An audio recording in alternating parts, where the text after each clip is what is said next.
정부가 취약했던 비메모리 반도체 분야를 육성하기 위해 대책을 내놨습니다. 문재인 대통령은 국내 삼성전자 공장을 처음으로 방문해 종합 반도체 강국으로 도약하겠다는 비전을 제시했습니다. 최나리 기자와 함께 자세히 살펴보겠습니다.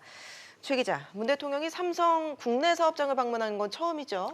네, 그렇습니다. 앞서 문 대통령은 인도 순방 당시 삼성전자의 인도 공장 준공식에 참석했던 적은 있지만 국내에 위치한 삼성전자 사업장을 방문한 것은 취임 후 처음입니다.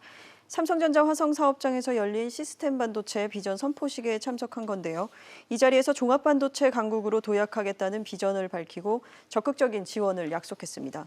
문 대통령과 이재용 삼성전자 부회장의 만남도 지난해 인도에서 첫 만남 이후 이번이 7번째입니다. 네, 문 대통령이 직접 사업장을 찾아서 이 반도체 강국을 향한 비전을 제시했다는 점은 어떤 의미로 볼 수 있을까요? 앞서 정부는 지난 22일에 우리 경제의 신성장 동력 3대 사업으로 시스템 반도체와 그리고 바이오 헬스, 미래차 등을 선정을 했는데요. 문 대통령의 이번 삼성 공장 방문은 이 같은 문재인표 3대 중점 사업을 선정한 뒤 첫 행보입니다. 시스템 반도체 등 비메모리 반도체 사업을 정부 주도로 이끌어 나가겠다는 의지를 밝힌 것으로 풀이가 됩니다. 예. 최근 경제 성장에 대한 우려가 높아지면서 정부는 소득 주도형 경제 성장에서 혁신 중심으로 정책 기조를 바꿨는데요. 적극적인 산업 육성책으로 경제 활성화 해법 마련에 시동을 건 것으로도 볼 수가 있겠습니다. 결국 경제 성적표가 안 좋은 문 대통령이 국내 1위 기업에 손을 내민 셈입니다. 네, 최 기자, 그런데 용어가 좀 어렵습니다. 시스템 반도체라는 게 어떤 건가요? 네, 우선 메모리 반도체는 정보를 저장하고 비메모리로 통하는 시스템 반도체는 정보를 처리하는 반도체입니다. 일반적으로 컴퓨터 중앙 처리 장치나 스마트폰의 모바일 애플리케이션이 해당이 되는데요. 시스템 반도체는 설계를 전문으로 하는 팹리스와 이를 위탁받아 생산하는 파운드리 분야로 나뉩니다. 우리 기업들이 세계 시장을 석권하고 있는 메모리 분야에 비해서 비메모리 분야는 시장 규모가 1.5배 더 크고 가격 안정성도 높습니다. 네, 정부와 삼성은 시스템 반도체 분야에 어떤 계획을 세우고 있죠?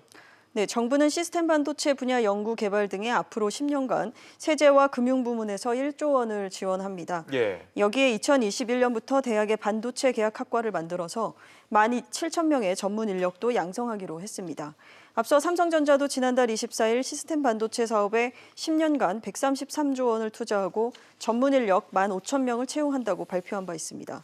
삼성전자는 이를 통해서 10년 뒤 비메모리 반도체 분야 1위로 올라선다는 목표를 설정을 했는데요.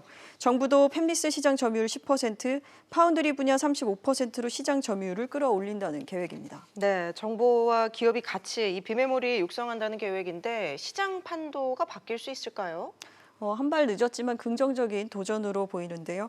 4차 산업혁명 시대에는 사실 5세대 이동통신, 또 자율주행차, 인공지능 등 모든 신산업의 데이터 기술 기반이 시스템 반도체라서 시장의 판도를 바꿔나가야만 합니다.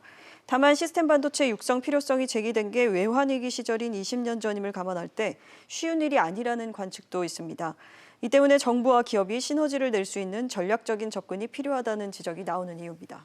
네, 알겠습니다. 최 기자 얘기 잘 들었습니다.